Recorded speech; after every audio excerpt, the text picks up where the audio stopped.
back the curtain on the credit and repair industry, for the layperson like myself, that, you know, it seems like its own world, but it seems like, from what I hear you guys saying, that there's a lot of shadows in that world.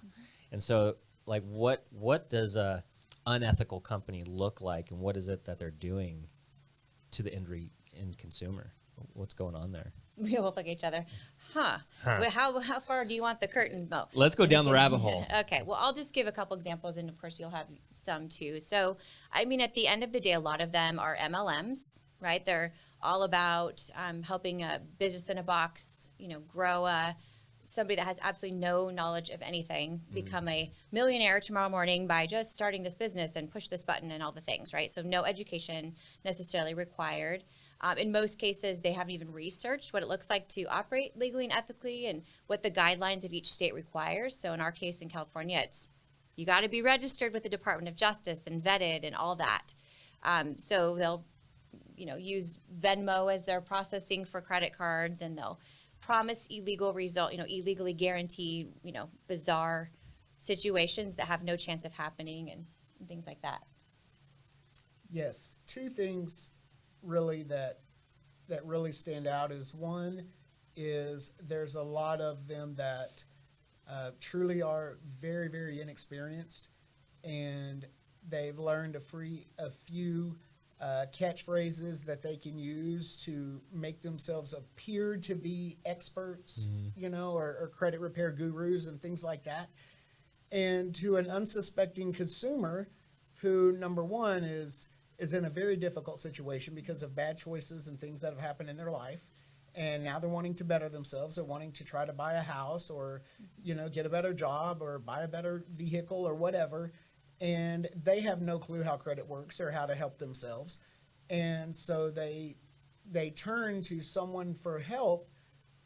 And oftentimes that someone is a person who has ordered a paperback book off of Amazon, spend a weekend reading it, maybe If that, maybe, you know, paid, you know, $46 for a 30-day trial of a software that's going to generate cookie cut dispute letters for them. And now they are calling themselves they do this on Friday.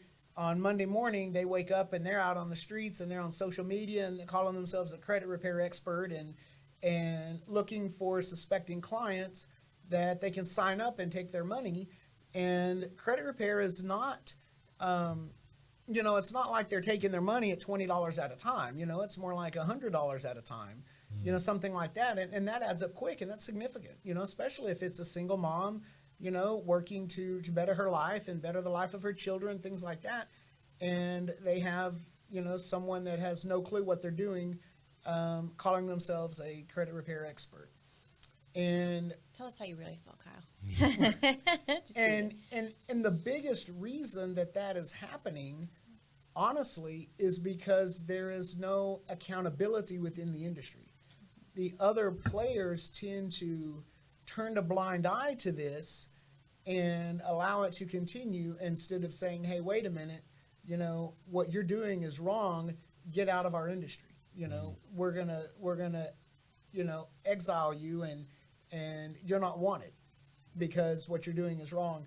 But that's not happening. And so that's why there are some organizations that are really pushing towards self-regulating, because if we don't regulate ourselves, then the government's going to. Which is kind of why we're here. You know, at the end of the day, that is happening.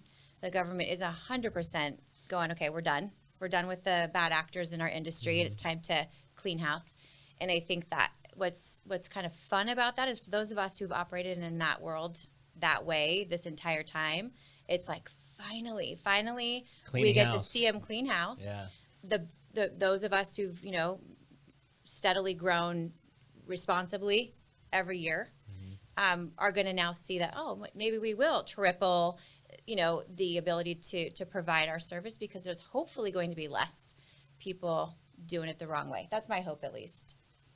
Sounds very similar to real estate. Yeah. You know, there's over 6,000 agents just in this local area, but altogether there's over 1 million, you know, in the United States, and a lot of them shouldn't be in it. So I totally understand the frustrations.